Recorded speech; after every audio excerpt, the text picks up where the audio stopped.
چچی ہانی کہاں ہے؟ حسن پرجوش سے ان کے گھر داخل ہوا۔ سامنے ہی لان میں چیئر پہ بیٹھی چائے کی چسکیاں لیتی مہرونیسا کو دیکھا تو انہیں مخاطب کر گیا، ارے حسن، تم آؤ بیٹھو، چائے پیو گے؟ ہانیہ اپنے روم میں ہے، اسے چائے کی آفر کرتے ہوئے مہرونیسا نے اس کی بات کا جواب دیا، نہیں چچی شکریہ، مجھے ہانیہ سے کچھ ضروری بات کرنی تھی، میں بس ابھی آیا اس سے مل کے۔ حسن کا چہرہ کسی انجانی خوشی سے چمک رہا تھا۔ مہرونیسا قدرے حیران ہوئی اور اس کی اس ایکسائٹمنٹ پر مسکرا دی۔ حسن تیز قدموں سے اندر کی جانب بڑھ گیا۔ ہانیہ کے دروازے کے سامنے رک کر اس نے اپنا پھولا ہوا سانس درست کیا، ایک ہاتھ میں پکڑا گفٹ کمر کے پیچھے چھپایا اور لبوں پر دھیمی سی مسکراہٹ لیے دروازے پر دستک کی۔ پہلی دستک پر کوئی آواز سنائی نہ دی، اندر سے اجازت بھی نہ دی گئی تھی۔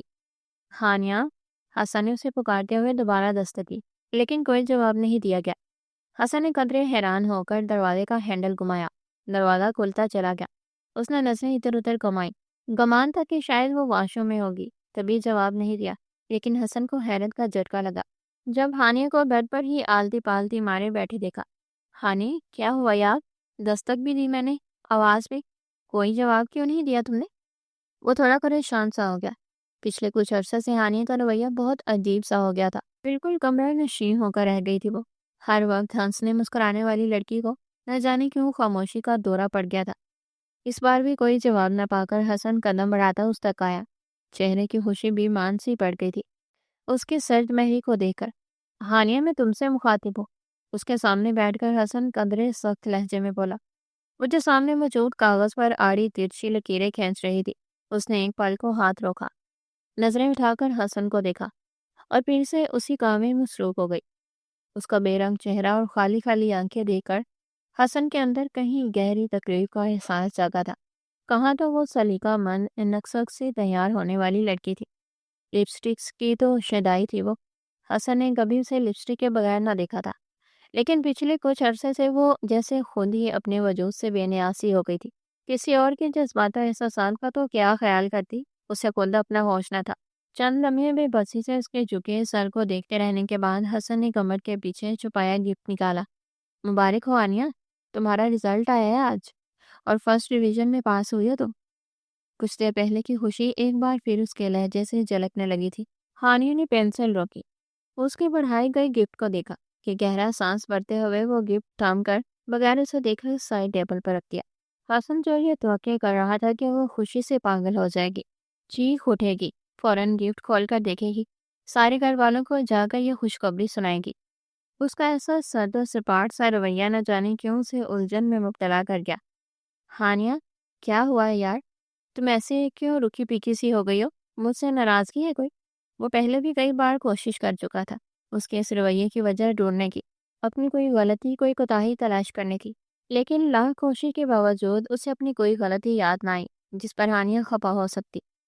میں نے کیا کیا ہے؟ حسن کے شکوہ کرنے پر بلاخر ہانیہ نے زبان کھولی۔ یہ تو میں پوچھنا چاہ رہا ہوں کہ میں نے کیا کیا ہے؟ تم مجھ سے ٹھیک طرح بات نہیں کرتی، اب میرے ساتھ کہیں باہر نہیں جاتی، ہمارے گھر نہیں آتی، کوئی ہنسی مذاق نہیں، کوئی شور شرابہ نہیں، کوئی شوخی شرارت تک نہیں، اور تو اور اتنی بڑی خوشخبری سنانے آیا آج میں تمہیں۔ جانتی ہو ابھی تک کسی اور کو اس بارے میں نہیں بتایا میں نے، کہ پہلے تمہیں ہی بتا دوں گا۔ ایک اور بھی گڈ نیوز تھی میرے پاس، لیکن تم نے اپنے پاس ہونے کی کوئی ری ایکشن نہیں دیا، تو دوسری نیوز پر کیا کہو گی؟ یہاں تک کہ آج میرے دیے گئے گفٹ پر تھینکس تک نہیں کہا تم نے، جبکہ پہلے بےتابی سے دیا گفٹ کھولتی تھی، کئی بار اپنی خوشی کا اظہار کرتی تھی، ایسے تو کبھی بھی نہیں کی تم۔ اور داسا کہہ رہا تھا۔ تھینکس، اس نے سپاٹ لہجے میں فقط ایک لفظ کہا، گفٹ تو کھولنے کی زحمت ابھی بھی نہیں کی تھی۔ یار مسئلہ کیا ہے تمہارے ساتھ؟ آخر کس خطا کی سزا دے رہی ہو مجھے؟ کوئی وجہ تو بتاؤ یوں منہ بنانے کی۔ اگر تم اس دن ریسٹورنٹ والی بات سے خفا ہو تو ٹھیک ہے، لے جاؤں گا تمہیں رات کے وقت کسی قبرستان یا پرانی حویلی میں، سہ لوں گا سب کی لان تان، سب کی ڈانٹ بھی سن لوں گا، لیکن خدارا اب یہ ناراضگی ختم کر دو۔ تم جانتی ہو تمہاری خاموشی مجھ پر گراں گزرتی ہے، تم ناراض ہوتی ہو تو میری جان پر بنی رہتی ہے تم سے، وہ چنچلائے ہوئے سے انداز میں کہے جا رہا تھا۔ یہ دیکھے بغائے کہ قبرستان اور پرانی حویلی کے نام پر وہ خوف سے سفید پڑنے لگی تھی، آنکھوں میں وحشت کا جہان آباد ہوا تھا۔ مجھے نہیں جانا کسی قبرستان، مجھے کسی حویلی میں نہیں جانا، جاؤ چلے جاؤ یہاں سے، دفع ہو جاؤ تم، مجھے یہیں رہنا ہے، میرے کمرے میں کوئی مت آیا کرو میرے پاس۔ وہ ایک دم ہذیانی انداز میں چیخنے چلانے لگی تھی۔ حسن اپنی بات بول کر بوکھلاہٹ میں اسے تکنے لگا، جو بے رب سے جملے بولتے پیچھے کی جانب ہوتی جا رہی تھی۔ دونوں بازو اپنے وجود کے گرد لپیٹے اور جیسے سب سے چھپنے کی کوشش کر رہی تھی۔ اس کی سانسیں بھی ناہموار تھی۔ ہانی، کیا ہوا ہے تمہیں؟ ہانی پلیز چیخنا بند کرو، ٹھیک ہے کہیں نہیں لے کر جاؤں گا تمہیں، پلیز ریلیکس۔ وہ اس کے قریب کھڑا اسے سنبھالنے کی کوشش کر رہا تھا، لیکن ہانی اس کے ہاتھ جھٹکتی بار بار پیچھے کی جانب کھسکتی جا رہی تھی۔ مہر نساء اس کی چیخیں سن کر بھاگتی ہوئی کمرے میں آئیں۔ سواریہ نگاہوں سے حسن کو دیکھا۔ حسن نے بے بسی نگاہ ان پر ڈالی، پھر شانے اچکا دیے کہ وہ خود بھی نہ جانتا تھا ہانیہ کی اس حالت کی وجہ۔ مہر نساء نے ہانیہ کو پچکارتے ہوئے اسے ٹھنڈا کرنا چاہا۔ وہ ڈرے سہمے سے انداز میں مہر نساء کے گلے لگ گئی، کسی چھوٹی سی بچی کی طرح جو خواب سے اچانک ڈر جاتی ہے۔ مہر نساء کے اشارہ کرنے پر حسن نے ایک نگاہ اس پر ڈالتا کمرے سے باہر نکل گیا۔ دادا جی کی طبیعت اچانک بے حد خراب ہو گئی تھی۔ ان سب کے تو گویا ہاتھ پاؤں ہی پھول گئے۔ دادا جی چونکہ ہانیہ کے گھر رہائش پذیر تھے، اسی لیے ہانیہ سے کچھ زیادہ ہی محبت ہی انہیں، اپنے ماں باپ سے بھی زیادہ لاڈلی تھی وہ ان کی، اور شاید اسی وجہ سے دادا جی بھی آج کل اس کی طبیعت کے پیش نظر کافی پریشان رہنے لگے تھے۔ بہت سے ڈاکٹرز نے اس کا علاج کروایا گیا، لیکن یہ سب اس کی اس حالت کی وجہ ڈپریشن قرار دے کر میڈیسن دے دیتے۔ اور کل رات دادا جی نے ہانیہ کے حوالے سے شاید کوئی بہت برا خواب دیکھا تھا، جس کے باعث وہ خاصے پریشان تھے، کیونکہ ان کے اکثر خواب سچے ہوا کرتے تھے، اور اسی بات کی ٹینشن لیتے ہوئے انہوں نے اپنی طبیعت خراب کر لی۔ بی پی خطرناک حد تک شوٹ کر گیا تھا، انہیں ہاسپٹل لے جانا پڑا۔ جب حالت خطرے سے باہر آئی تو گھر آتے ہی انہوں نے ایک رٹ لگا دی کہ جلد سے جلد ہانیہ اور حسن کی شادی کی جائے۔ ان کی اس اچانک ضد کے باعث دونوں گھرانے خاصے پریشان ہو چکے تھے کہ اس طرح ایک دم سے کیسے شادی کر دی جائے۔ ان کے لیے بہت سے پلان سوچ رکھے تھے دونوں گھروں نے۔ اب 15 دن میں تیاریاں کرنا بے حد مشکل تھا، لیکن چونکہ یہ حکم دادا جی کا تھا لہٰذا اس حکم کو ٹالنا ناممکن تھا۔ اس لیے سب بڑوں نے اکٹھے ہو کر یہ فیصلہ کیا کہ 7 دن بعد یعنی اگلے جمعے کو نکاح کر دیا جائے، اور پھر 15 دن بعد جمعے کو ہی رخصتی کا عمل طے پایا جائے۔ کسی نے سوچا بھی نہ تھا کہ یہ شادی اتنی جلدی ہو جائے گی، کیونکہ ابھی ہانیہ کو مزید پڑھنا تھا۔ حسن کی نئی نئی جاب لگی تھی، اسے اسٹیبلش ہونا تھا، اپنا کیریئر بنانا تھا، پھر 3 سے 4 سال بعد تک شادی متوقع تھی، لیکن قسمت کو شاید کچھ اور ہی منظور تھا۔ سب گھر والے تو خوش تھے، لیکن دادا جی کی خوشی کا تو کوئی ٹھکانہ ہی نہ تھا، جبکہ ہانیہ کا رویہ ویسا ہی تھا، سرد و خاموش، اور حسن خوش تو وہ بھی تھا، لیکن ہانیہ کا پر اصرار سا رویہ اسے الجھا رہا تھا۔ خیر گھر والوں نے یہ امید دلائی تھی اسے کہ ہانیہ شادی کے بعد ٹھیک ہو جائے گی۔ حسن نے بھی پورا ارادہ کر رکھا تھا کہ شادی کے بعد ہانیہ کو اتنی خوشیاں دے گا کہ وہ پھر سے چہکنے لگے گی، پہلے کی طرح ہنسنے بولنے لگے گی۔ کون جانتا تھا کہ شادی کے بعد کیا طوفان آنے والا تھا ان کی زندگی میں۔ نکاح کا دن آن پہنچا تھا۔ شام 7 بجے نکاح کا وقت رکھا گیا تھا۔ سب مہمان بھی آ چکے تھے۔ گھر بڑا بڑا سا لگ رہا تھا، ہر طرف چہل پہل تھی، پورے گھر کو لائٹنگ سے سجایا گیا تھا۔ اس وقت دوپہر کے 2 بج رہے تھے جب حسن سب گھر والوں اور مہمانوں سے نظر بچا کر ہانی کے کمرے کی جانب آیا۔ امکان تھا کہ اس وقت ہانی کے کمرے میں اس کے سوا کوئی نہیں ہوگا۔ حسن نکاح سے پہلے ایک بار اس سے پوچھ کر اس کی رضامندی جاننا چاہتا تھا۔ بے شک یہ رشتہ پہلے ان دونوں کی رضامندی سے ہی طے ہوا تھا، لیکن اب ہانیہ کے رویے سے الجھ کر وہ یہ سمجھنے لگا تھا کہ کہیں ہانیہ کسی اور میں تو انٹرسٹڈ نہیں۔ اس رشتے پر اور اس شادی پر بھی اس نے زیادہ خوشی کا اظہار نہیں کیا تھا، اور اسی بات نے حسن کو یہ سب سوچنے پر مجبور کیا تھا۔ بہرحال وہ ایک بار ہانیہ سے اس کی مرضی پوچھنا چاہ رہا تھا۔ اگر واقعی ایسی کوئی بات تھی تو حسن خود گھر والوں کے سامنے اس شادی سے انکار کرنے کا ارادہ کر چکا تھا کہ ہانیہ کی رضا کے بغیر اسے حاصل کرنے کی کوئی خواہش نہ تھی حسن کو۔ دروازے پر دستک دیتا وہ اندر داخل ہوا تو ہانیہ کو ڈریسنگ ٹیبل کے سامنے بیٹھے پایا۔ وہ دروازہ بند کرتا دھیمے قدموں سے چلتا اس کے پشت پر آ کھڑا ہوا۔ ایک نظر ڈریسنگ ٹیبل پر بکھری چیزوں کو دیکھا جن میں ہانیہ کا نکاح کا جوڑا، جیولری، سینڈلز وغیرہ تھے۔ دوسری نظر حسن نے آئینے میں نظر آتے ہانیہ کے وجود پر ڈالی، جو بالکل سادگی کی حالت میں بیٹھی خالی خالی نگاہوں سے ان سب چیزوں کو دیکھے جا رہی تھی۔ حسن پر ایک نگاہ تک نہ ڈالی تھی اس نے۔ پتہ نہیں کیوں وہ حسن کی طرف سے ایسی بے نیازی برت رہی تھی۔ ہانی، نرم آواز میں حسن نے اسے پکارا۔ ہانیہ نے قدرے چونک کر آئینے میں نظر آتے اس کے عکس کو دیکھا، لیکن اگلے ہی پل نظریں چرا گئی۔ حسن چلتا ہوا اس کے سامنے آیا، اس کے اسٹول کے سامنے خود نیچے گھٹنوں کے بل بیٹھ گیا۔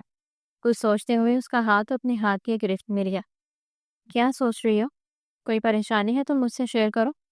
اس نے نرمی سے اس کا ہاتھ دباتے ہوئے جیسے اسے حوصلہ دینا چاہا۔ ہانیہ چند پل یوں ہی بے خیالی میں اسے دیکھے گئی۔ نہیں، کوئی پریشانی نہیں، اس نے دھیمی آواز میں کہتے ہوئے اپنا ہاتھ اس کی گرفت سے نکالنا چاہا، لیکن حسن نے گرفت مزید مضبوط کر دی۔ تو پھر اس رویے کی وجہ؟ ہانی، کیا بات ہے جو تمہارے دل میں کھٹک رہی ہے؟ دیکھو، ہمارے درمیان باقی سب رشتے بعد میں ہیں۔ سب سے پہلے ہم بہترین دوست ہیں، اور دوست ایک دوسرے سے کچھ نہیں چھپاتے۔ تم اپنے دل کی خواہش مجھ سے بیان کرو، ہو سکتا ہے ہم دونوں مل کر کوئی حل نکال سکے۔ وہ ہر ممکن کوشش کر رہا تھا کہ کم از کم ایک بار ہی صحیح، لیکن ہانیہ کھل کر اس سے بات تو کرے۔ کوئی بھی بات نہیں ہے حسن، میں ٹھیک ہوں، اس نے سر جھکاتے ہوئے کہا۔ ساتھ ہی وہ اپنے ناخنوں سے کھیل رہی تھی، جیسے اپنے اندر کے اضطراب کو چھپانے کی ایک ادنا سی کوشش کر رہی ہو۔ کیا تم اس رشتے سے خوش نہیں؟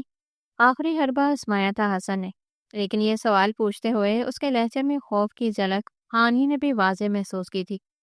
اس کی آنکھوں میں ایک ڈر سا تھا، شاید ہانیہ کی جانب سے مثبت جواب ملنے کا ڈر۔ ہانیہ خاموش سی ہو گئی۔ دیکھو ہانیہ، میرے لیے ہمیشہ تمہاری مرضی اہم تھی، اور آج بھی تمہاری بات ہی اہم ہے۔ میں نہیں چاہتا کہ کوئی بھی بات تمہاری مرضی کے خلاف ہو۔ تم بھی جانتی ہو اور میں بھی کہ یہ رشتہ ہم دونوں کی پسندیدگی کے باعث ہی جڑا تھا، اور اب ہمارا یہ رشتہ نکاح کے بندھن میں بندھے جا رہا ہے۔ ابھی وقت ہے تمہارے پاس، اگر تم کسی اور کو لائک کرتی ہو تو مجھے بتا دو۔ یقین کرو، تم پر حرف تک نہیں آنے دوں گا، سارا الزام میں اپنے سر لے لوں گا، لیکن پلیز آج خاموش مت رہو، اپنے دل کی بات کہو آج بس۔ کسی سے ڈرنے کی ضرورت نہیں ہے تمہیں۔ حسن نے ہمیشہ ہر پل اسے اپنے ساتھ کا احساس دلایا تھا، اور آج بھی وہ یہی کر رہا تھا۔ ہانیہ نے نم آنکھوں سے اس کی جانب دیکھا، اپنا ہاتھ اس کی گرفت سے نکال کر اس کے ہاتھوں کو اپنے نازک ہاتھوں میں تھاما۔ تم کل بھی مجھے پسند تھے حسن، تم آج بھی مجھے پسند ہو، کیونکہ جتنا تم مجھے سمجھتے ہو اور کوئی نہیں سمجھ سکتا۔ تمہیں اپنے ہم سفر کے طور پر پا کر میں خود کو خوش قسمت تصور کروں گی، لیکن شاید میں تمہارے قابل نہیں حسن۔ مجھے ڈر لگتا ہے، خوف آتا ہے کہ زندگی میں کبھی کسی مقام پر اگر تم نے مجھے تنہا چھوڑ دیا تو میں تو جیتے جی مر جاؤں گی۔ کسی کو کھونا اتنا تکلیف دہ نہیں ہوتا جتنا کسی کو پا کر کھو دینا اذیت دیتا ہے، اور اگر میرے ساتھ ایسا کچھ ہوا تو میں برداشت نہیں کر پاؤں گی۔ وہ سسک اٹھی تھی، اور اس کی یہ سسکیاں پگھلے شیشے کی مان حسن کی سماعتوں تک پہنچی تھی۔ ایسا کبھی نہیں ہوگا یار، تم ایسا سوچ بھی کیسے سکتی ہو؟ تمہارا ہاتھ تھاما ہے تو ساری زندگی وفا کروں گا تم سے، چاہو تو لکھوا لو، چاہو تو قسم اٹھوا لو۔ تمہیں چھوڑنا تو میرے لیے یوں ہے جس سے میں سانس لینا چھوڑ دوں، اور سانس لیے بغیر کوئی زندہ رہا ہے کبھی؟ آئندہ ایسی کوئی بات سوچنا بھی مت، سمجھے؟ وہ پیار بھری دونس جما کر اسے کہہ رہا تھا، جبکہ ہانی کے جواب پر دل سکون و اطمینان سے بھر گیا تھا۔ سارے خدشات کہیں دور جا سوئے تھے۔ حسن بھائی، آپ کو چاہے ساری رات بھی یہاں کھڑا رکھنا پڑے، ہم رکھیں گے، لیکن جب تک آپ ہماری ڈیمانڈ پوری نہیں کر دیتے تب تک ہم آپ کو ہانیہ سے ملنے نہیں دیں گے۔ بس۔ ہانی کی خالہ کی بیٹی کومل نے باقاعدہ بازو لمبا کر کے اس کا راستہ روکا ہوا تھا۔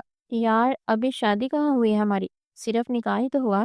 یہ سارے چونچلے اور یہ نیک وغیرہ کے چکر اگلے ہفتے شادی پر پورے کر لینا نا، اس کا دیدار تو کر لینے دو ایک بار ظالمہ۔ ہانی کی کمرے کے دروازے کے سامنے کھڑی اس پوری پلاٹون کو حسن نے رحمت طلب نظروں سے دیکھا، ساتھ ہی بے بس نگاہوں سے دروازے کی طرف بھی، جس کے پیچھے وہ دشمن جان موجود تھی۔ حسن بے چین ہو رہا تھا اسے نکاح کے جوڑے میں دیکھنے کے لیے۔ نہیں نہیں، بالکل نہیں، آپ نے ان کے جملے حقوق تو آج ہی اپنے نام محفوظ کروائے نا، تو آج بھی ہمارا نیک بنتا ہے۔ آج تو آپ کی پتلی حالت دے کر ڈیمانڈ کم رکھی ہے ہم نے، رخصتی کے دن تو اچھی خاصی رقم وصول کریں گے آپ سے۔ کیوں لڑکیوں؟ کومل کچھ زیادہ ہی اچھل رہی تھی۔ سب لڑکیوں نے اس کی ہاں میں ہاں ملائی۔ آخر کچھ دیر بحث کے بعد حسن نے ان کی ڈیمانڈ پوری کرتے ہوئے 30,000 روپے ان کی ہتھیلی پر رکھے۔ تب کہیں جا کر ہانیہ سے ملنے کی اجازت نصیب ہوئی۔ وہ مسرور سا دلکش مسکراہٹ لبوں پر سجائے کمرے کا دروازہ کھول کر اندر داخل ہوا۔ بےتاب نگاہوں سے اسے تلاشنے کی چاہ کی، لیکن وہ دکھائی نہ دیتی کہیں۔ ہانیہ، اس نے محبت بھرے لہجے میں پکارا۔ تبھی باتھ روم سے کچھ کھٹ پٹ کی آوازیں سنائی دی، ساتھ ہی چند سسکیاں۔ وہ حیران ہوتا باتھ روم کی جانب بڑھا۔ دروازے کے قریب پہنچا تو جیسے سبتا زدہ ہو گیا۔ قدموں تلے سے زمین کھسک گئی تھی۔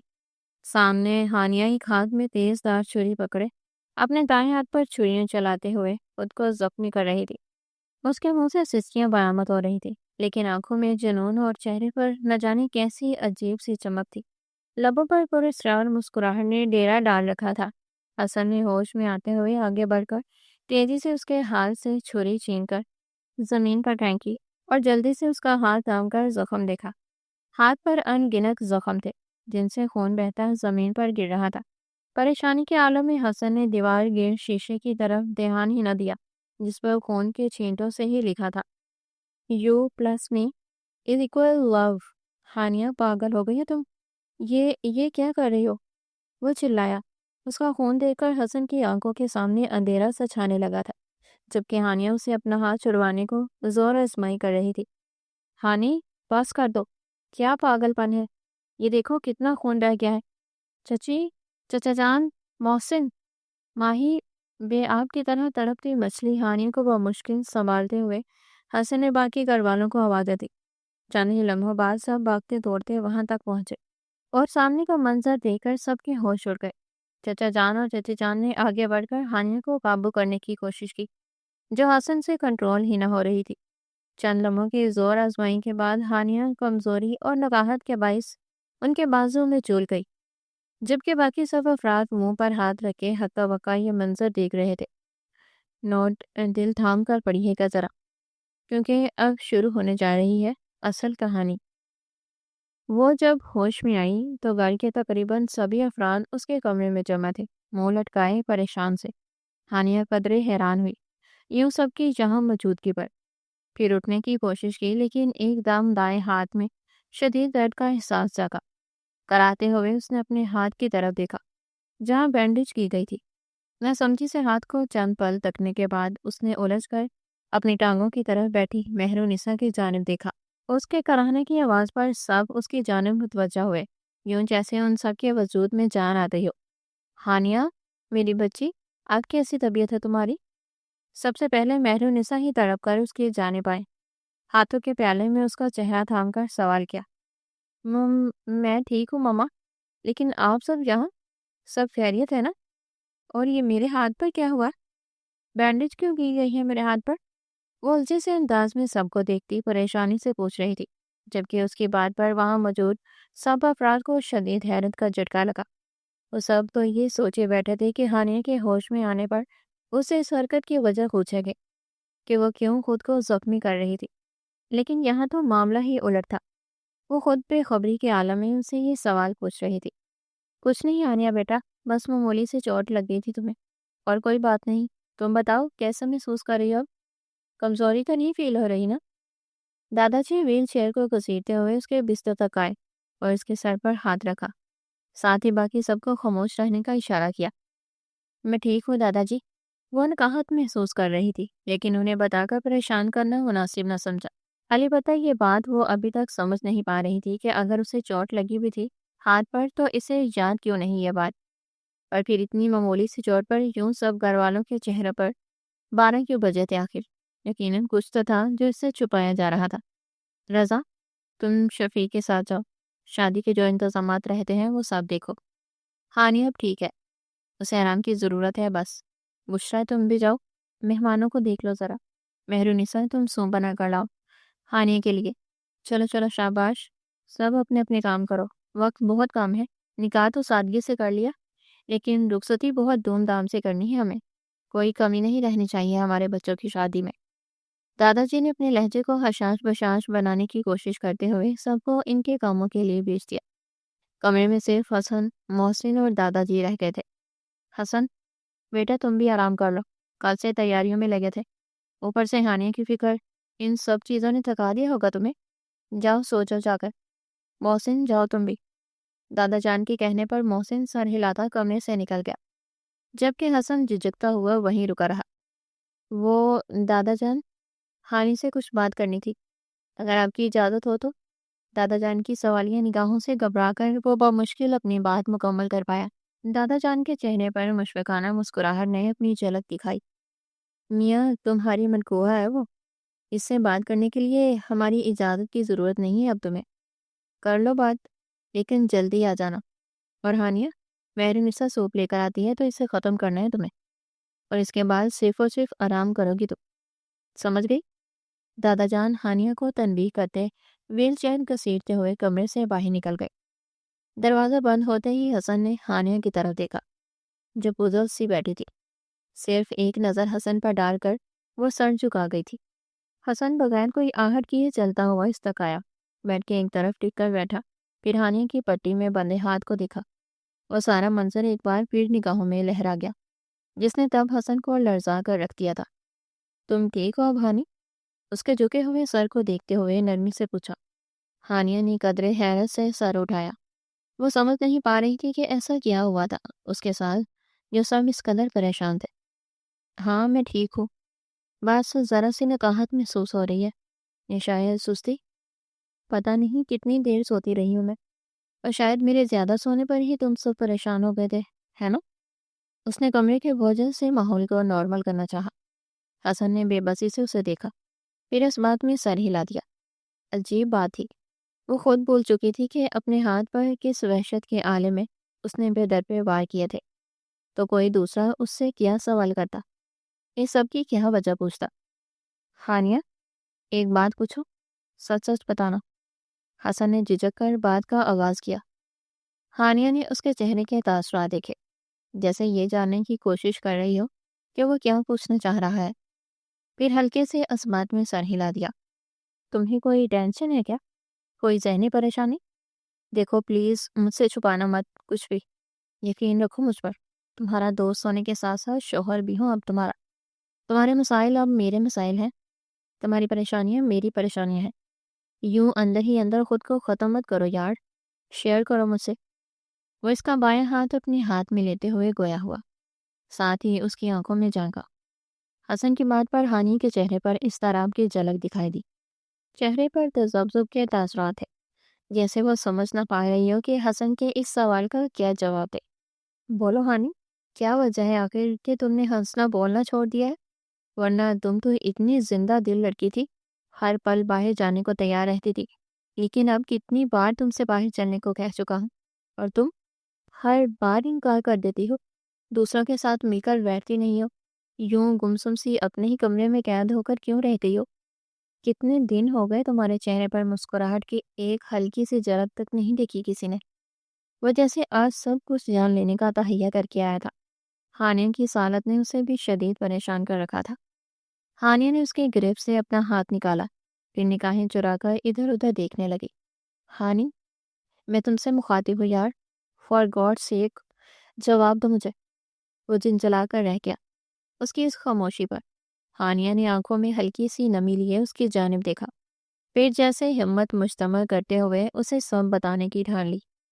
حسن، میں جس دن سے اس پرانی عمارت سے واپس آئی ہوں نا، یاد ہے جہاں سے تم لے کر آئے تھے مجھے اور ربیہ کو، لاسٹ ایگزام کے دن، اس دن سے بہت عجیب سی کیفیت ہو گئی ہے میری۔ اس عمارت میں میرے ساتھ کیا ہوا یہ تو مجھے یاد نہیں، لیکن اس دن کے بعد سے بہت بہت عجیب و غریب خواب آ رہے ہیں مجھے، خود اپنی حالت پر پریشان ہو کر رہ گئی ہوں میں۔ بعض اوقات ایسی حرکتیں کرتی ہوں کہ جس کے بارے میں کبھی سوچا بھی نہیں، اور حیرت کی بات یہ ہے کہ کچھ ہی دیر بعد سب بھول جاتا ہے مجھے۔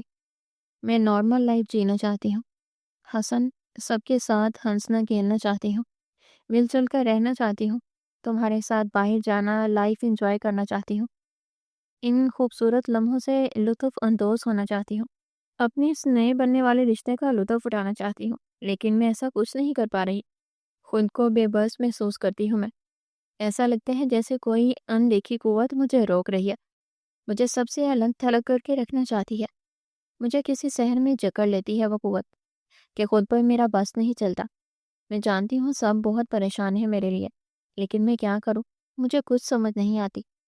تمہیں پتہ ہے بہت عجیب اور خوفناک خواب آتے ہیں مجھے رات کو، یوں لگتا ہے جیسے میرا دم گھٹ رہا ہو، لیکن میں چاہ کر بھی چلا نہیں پاتی۔ پتہ نہیں یہ خواب ہوتا ہے یا حقیقت، لیکن ایسا کئی بار ہو چکا ہے میرے ساتھ، اور وہ خواب جاگنے کے بعد صرف چند لمحے یاد رہتے ہیں۔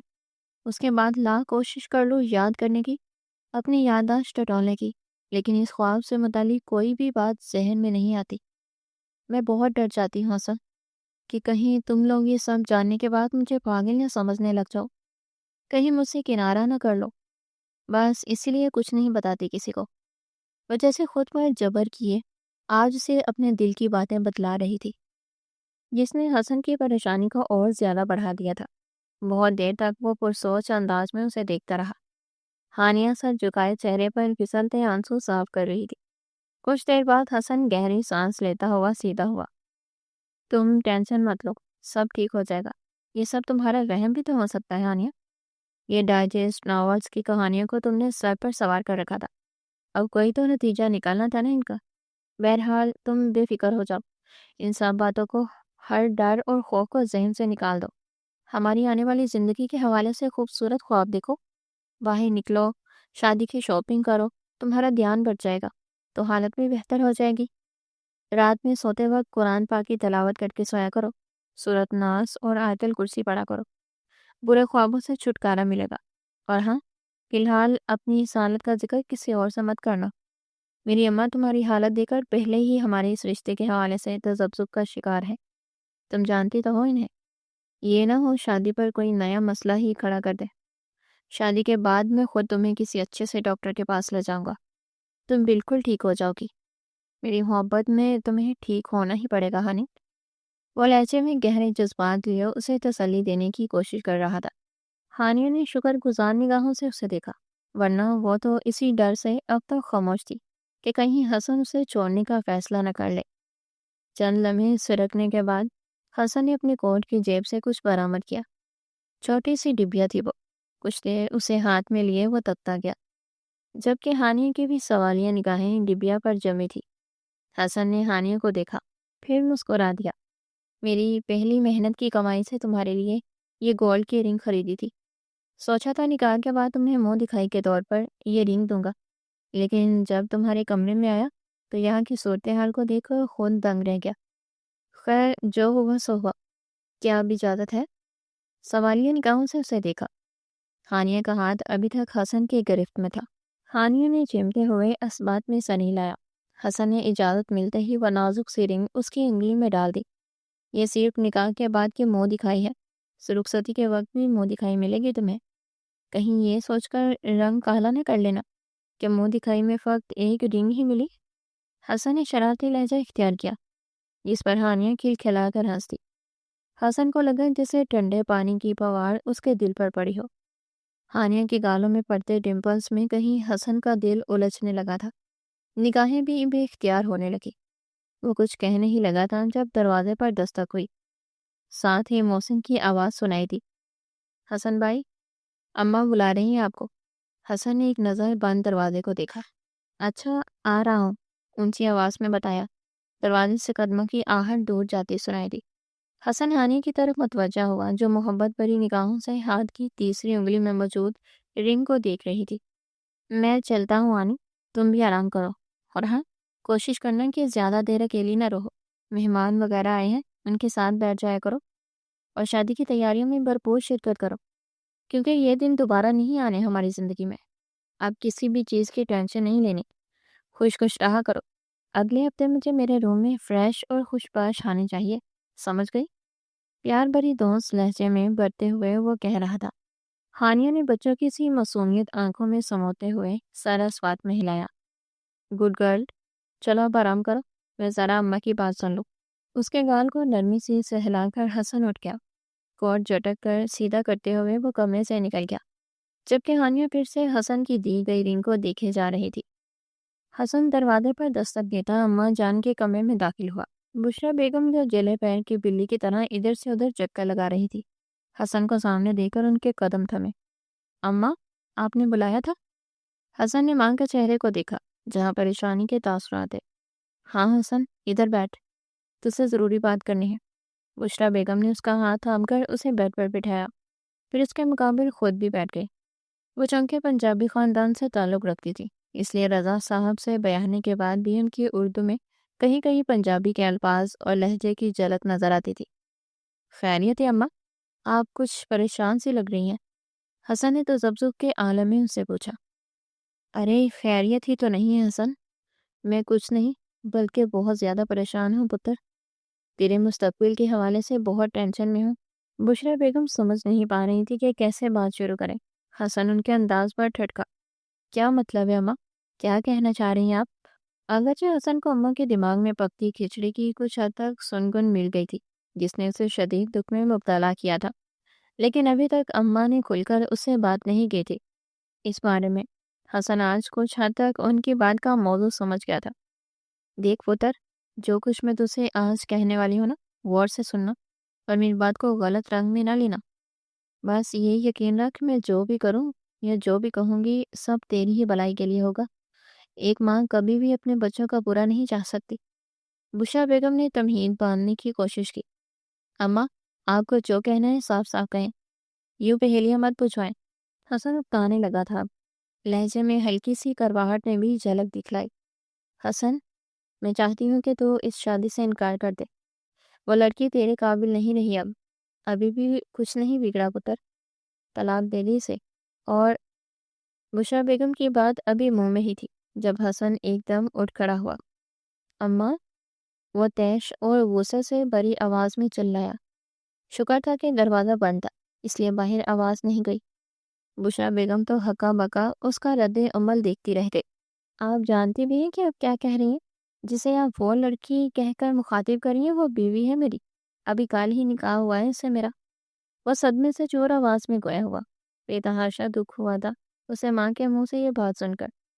یہی تو میں تجھے سمجھانے کی کوشش کر رہی ہوں حسن، کہ ابھی صرف نکاح ہوا ہے، رخصتی نہیں۔ تیری عقل پر پتھر تو نہیں پڑ گئے؟ حسن، تو سب کچھ سنوار سکتا ہے ابھی، اس کی حالت دیکھی ہے تو نے؟ وہ لڑکی جسے خود اپنا ہوش نہیں، وہ اس گھر کو اور تجھے کیا خاک سنبھالے گی؟ دیکھا تھا کیسے اس نے خود کو یوں چھریاں مار مار کر زخمی کر لیا؟ کل کو تیرے ساتھ بھی ایسا ہی کچھ کر دے گی تو؟ عقل کے ناخن لے حسن، ہر گزرتے دن کے ساتھ اس کی طبیعت بگڑتی جا رہی ہے، اور ایسی پاگل لڑکی سے میں تیری شادی ہرگز نہیں کروں گی، چاہے پورے خاندان کے خلاف ہی کیوں نہ جانا پڑے مجھے۔ کل کو دوسروں کی باتیں نہیں سننی مجھے، کیا کہیں گے تمہاری ننیال والے کہ اپنے اتنے خوبرو بیٹے کے لیے یہی بیمار اور پاگل لڑکی ملی تھی مجھے۔ اماں کے لہجے میں ہانے کے لیے زہر ہی زہر تھا۔ حسن دنگ رہ گیا تھا کہ کل تک جو اماں ہانیوں پر جان چھڑکتی تھی آج اس کے اتنے خلاف کیسے ہو گئی۔ بشریٰ بیگم کی باتوں پر حسن لب بینچے چند لمحے خود پر قابو پانے کی کوشش کرتا رہا۔ کل تک ہانیہ کے آگے پیچھے پھرنے والی بھی آپ ہی تھی نا اماں، اسے میری بیٹی کہتے منہ نہ تھکتا تھا آپ کا، تو وہ ساری محبت ایک دم کہاں جا سوئی آج جو اتنا زہر اگل رہی ہیں اب اس کے خلاف۔ حسن نے بالوں میں ہاتھ پھیرا، خود کو کمپوز کرنے کی کوشش کی اور طنزیہ انداز میں ان سے مخاطب ہوا۔ تب بات اور تھی حسن، تب وہ بالکل ٹھیک تھی، اور تب میری بھی دلی خواہش تھی کہ اسے اپنی بہو بنانا، لیکن آج وہ خود غرض لہجے میں کہہ رہی تھی جب حسن نے ان کی بات اچکی۔ لیکن آج اس کی طبیعت خراب ہو گئی، ذرا سا مسئلہ ہو گیا اس کے ساتھ تو آپ کو اس میں 100 کیڑے نظر آنے لگے۔ خدا کا کچھ تو خوف کریں اماں، چچا جان اس کا علاج کروا رہی ہیں، اور شادی کے بعد میں خود علاج کروا لوں گا اس کا، آج نہیں تو کل وہ ٹھیک ہو جائے گی۔ اتنی خود غرضی کا مظاہرہ کیسے کر سکتی ہیں آپ؟ اچھے وقت میں تو سب ساتھ دیتے ہیں اماں، مخلص تو وہ ہوتے ہیں جو برے وقت میں بھی آپ کے ساتھ رہیں، اور میں ہانے کے ساتھ مخلص ہوں، مرتے دم تک اس کا ساتھ دوں گا۔ یہ رشتہ صرف ہم دونوں کی ہی نہیں، پورے خاندان کی مرضی سے جڑا تھا۔ 4 سال ہم دونوں نے اس رشتے کے حوالے سے خوبصورت خواب سجائے ہیں، ہم سفر کے طور پر ہی دوسرے کو ہی دیکھا ہے، آپ ہم سے ہمارے خواب نہیں چھین سکتی۔ اس سے نکاح ہوا ہے میرا، اور میں کسی قیمت پر اس نکاح کو ختم نہیں کروں گا۔ جو ڈیٹ فکس ہوئی ہے اسی ڈیٹ کو شادی بھی ہوگی ہماری۔ اور یاد رکھیے گا اماں، اگر آپ نے دوبارہ ایسی کوئی بات کہی یا شادی میں کسی قسم کی کوئی رکاوٹ ڈالنے کی کوشش کی اور اپنی ضد نہ چھوڑی تو سمجھ لیجیے گا کہ حسن آپ کے لیے مر گیا، کیونکہ ہانی کے بغیر جینے کا کوئی تصور ہی نہیں میرے پاس۔ آخر میں حسن کی آواز میں ہلکی سی نمی کی آمیزش تھی، جبکہ بشریٰ بیگم تو حیران پریشان اس کا چہرہ ہی دیکھتی جا رہی تھی۔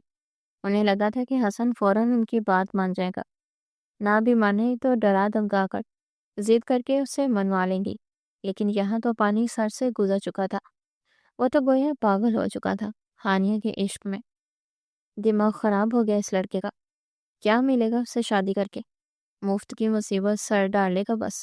حسن کے جانے کے بعد وہ غصے سے بڑبڑا کر رہ گئی، البتہ اس کے شدید رد عمل کے بعد ان میں اتنی ہمت نہ تھی کہ کسی اور سے اس بات کا تذکرہ کر سکتی یا دوبارہ حسن سے ہی اس بارے میں کچھ کہہ سکتی۔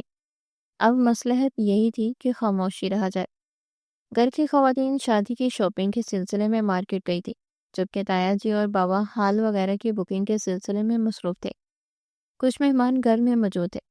ہانیہ کچھ دیر باہر ان کے پاس بیٹھی رہی، لیکن شدید بوریت کا احساس ہو رہا تھا اسے۔ پچھلے 2 دن سے اس میں کافی چینج آیا تھا۔ باہر نکل کر بیٹھنے لگی تھی وہ سب کے ساتھ، حالت بھی قدرے بہتر تھی اس کی۔ کومل کے ساتھ ہنسی مذاق بھی چلتا رہتا تھا، لیکن آج کومل بھی بازار جا چکی تھی اپنی ضرورت کی چند اشیاء کی خریداری کے لیے، اور وہ کومل کے بغیر خود کو اداس سا محسوس کر رہی تھی۔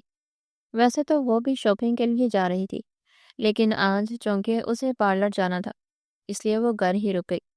محسن کی ذمہ داری لگائی گئی تھی اسے پارلر ڈراپ کرنے کی، جبکہ حسن سے مکمل پردہ کروا دیا گیا تھا اس کا۔ وہ بہانے سے ان کے گھر آتا، لیکن کومل اور دوسری لڑکیاں ہر بار اس کی چوری پکڑ لیتی اور ہانیہ کو ایک نظر دیکھنے کی خواہش دل میں دبائے ان سے واپس لوٹنا پڑتا۔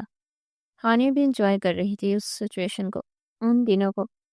حسن کا خیال آتے ہی اس کے لبوں پر دل فریب سی مسکراہٹ نے اپنا ڈیرا جمایا۔ پارلر کے لیے نکلنے میں ابھی 1.5 گھنٹہ باقی تھا۔ وہ کچھ دیر آرام کرنے کی غرض سے اپنے کمرے میں آئی۔